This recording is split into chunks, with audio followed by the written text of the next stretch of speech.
আমরা বরিশালে রয়েছি এবং এখানে জুলাই এবং আগস্টে যারা শহীদ হয়েছিলেন তাদের মধ্যে একটি পরিবারকে একটি অরাজনৈতিক সংগঠন যারা সম্পূর্ণ অরাজনৈতিক তাদের পক্ষ থেকে কিন্তু সহায়তা দেওয়া হচ্ছে, আর্থিক সহায়তা। এটি আমরা একটু দেখাবার চেষ্টা করব। বরিশালের বরিশাল ক্লাব মিলনায়তনে এটি করা হচ্ছে এবং এটি আমরা কিন্তু যেটা করছি আমরা একটু দেখাবার চেষ্টা করছি। এটি হচ্ছে বরিশালের একটি সংগঠন। সেই সংগঠনটি হচ্ছে 1979 সালে যারা পাশ করেছিল এসএসসি বরিশাল জিলা স্কুল থেকে তাদেরই একটি সংগঠন। সেই সম্পূর্ণ অরাজনৈতিক সংগঠনের পক্ষ থেকে কিন্তু শহীদ শাওন শিকদার তার পরিবারকে সহায়তা প্রদান করা হচ্ছে। আমরা একটু দেখাচ্ছি। শহীদ শাওন শিকদার আসলে বরিশালের বাকেরগঞ্জ এলাকায় তার বাড়ি। তিনি ওই বর্তমান এই বর্ষে যে একটি ঘটনা ঘটে গেছে সারা দেশে, সেই আগস্টের সময় 19 জুলাই মারা গিয়েছিল আন্দোলনে ঢাকায় আজিমপুরে ইডেন কলেজের সামনে। তার পরিবারকে 1,25,000 টাকা দেওয়া হচ্ছে। একটু জানিয়ে রাখি, কোটা সংস্কার আন্দোলনের সেই উত্তাল সময়টায় কিন্তু সংঘাতপূর্ণ এক মুহূর্তে 19 জুলাই শুক্রবার বিকেল 5টার দিকে আজিমপুর ইডেন কলেজের সামনে বুলেটের গুলিতে প্রাণ হারায় বরিশাল জেলার বাকেরগঞ্জ উপজেলার বাইলাকাঠি গ্রামের নিবাসী শাওন শিকদার। কাজের তাগিদে কিন্তু এই শাওন শিকদার গিয়েছিল ঢাকায়, সেখানে সে বসবাস করত। তার কারণেই কিন্তু তার পরিবারটি কিন্তু পরিবার চালাতো সে, এবং সেই শাওন শিকদারের ছোট ভাইয়ের হাতে এখন তুলে দেওয়া হচ্ছে 1,25,000 টাকা। আসলে এই যে অরাজনৈতিক সংগঠনগুলো এগিয়ে এসেছে বরিশালে, এটি কিন্তু একটি গুরুত্বপূর্ণ বিষয় এবং এর মধ্য থেকে কিন্তু তারা জানান দিচ্ছে যে শুধু রাজনৈতিক সরকারিভাবেই নয়, রাজনৈতিকভাবে এবং শুধু সরকারিভাবেই নয়, সাধারণ মানুষেরও কিন্তু এদের জন্য এগিয়ে আসা দরকার। 24 সালের এই আন্দোলনে যারা মারা গেছে তাদের মধ্য থেকে অনেকেই কিন্তু বরিশালে রয়েছে। আমরা যেটি জানতে পেরেছি, বরিশাল জেলায় রয়েছে এরকম 30 জনের মতো এবং বরিশাল বিভাগে কিন্তু প্রায় 150 জনের মতো বা 140 জনের মতো রয়েছে যারা মারা গেছে সারা দেশের বিভিন্ন জায়গায়।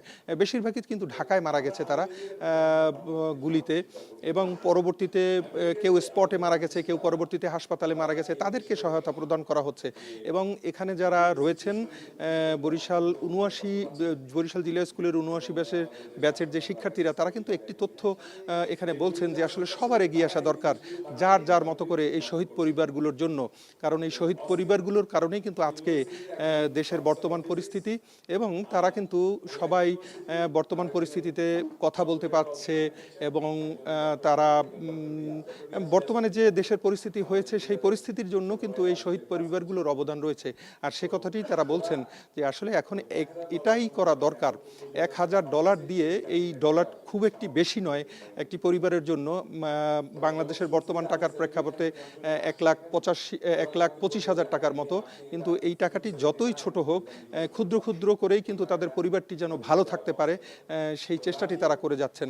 এবং এখন এই বক্তৃতার মধ্য থেকে কিন্তু সেটি এই বরিশাল জিলা স্কুলের 79 ব্যাচের শিক্ষার্থীরা সেটাই বলার চেষ্টা করছেন যে এভাবে করে যদি সকল অরাজনৈতিক সংগঠন এবং যারা কাজ করে সমাজের জন্য তারা যদি এগিয়ে আসে, তাহলে এই পরিবারগুলো কিন্তু ভালো থাকতে পারে।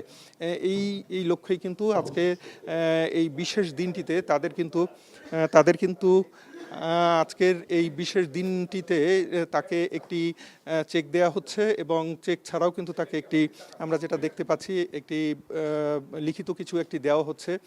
এরকম ঘটনায় যারা রয়েছেন তাদের জন্য যেন সবাই এগিয়ে আসেন, সেই চেষ্টাটি যেন থাকে, সেটি তারা বলার চেষ্টা করছেন। একটু জানিয়ে রাখি, বরিশাল জিলা স্কুলের যারা শিক্ষার্থী রয়েছেন, এই শিক্ষার্থীদের মধ্যে এরা এখন থেকে 45 বছর আগে কিন্তু বরিশাল জিলা স্কুল থেকে এসএসসি পাশ করেছেন।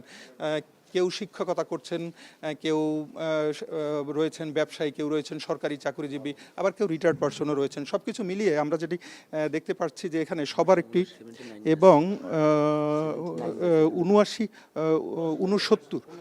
79 ব্যাচের এই শিক্ষার্থীরা কিন্তু আজকে সবাই ঐক্যবদ্ধ হয়েছেন এবং তারা প্রতি বছরই বিভিন্ন জায়গায় আয়োজন করে থাকেন। এবারের আয়োজনটি হচ্ছে বরিশালে, কারণ তারা কিন্তু দেশের নানা প্রান্তে ছড়িয়ে ছিটিয়ে রয়েছেন এবং তারা কিন্তু নিজ নিজ ক্ষেত্রে কিন্তু সবাই কিন্তু যে যার মতো করে বিভিন্ন জায়গায় রয়েছেন। আর এদের এই ঐক্যবদ্ধতার মধ্য থেকেই কিন্তু আজকে একটি পরিবার সহায়তা পাচ্ছে, এবং এটি কিন্তু তাদের ভালো লাগার জন্য নিজের থেকে কিন্তু তারা করেছেন, এবং তারা এই পরিবারটির পাশে দাঁড়াতে পেরে তারা কিন্তু বেশ আনন্দিত এবং তারা একটা কথা বলেছেন যে এরকমের এই আয়োজনের মধ্য থেকে কিন্তু তারা একটি কথা জানান দিচ্ছেন, সেটি হচ্ছে যে ভবিষ্যতে যেন যারা অরাজনৈতিক সংগঠন রয়েছে, সামাজিক সংগঠন রয়েছে, এই সংগঠনগুলো যদি এই পরিবারগুলোর পাশে এগিয়ে আসে তাহলে তারা ভালো থাকতে পারবে। এতটুকুই ছিল বরিশাল ক্লাব মিলনায়তন থেকে যে শহীদ পরিবারকে সহায়তা দেওয়া হলো তার সবশেষ খবর।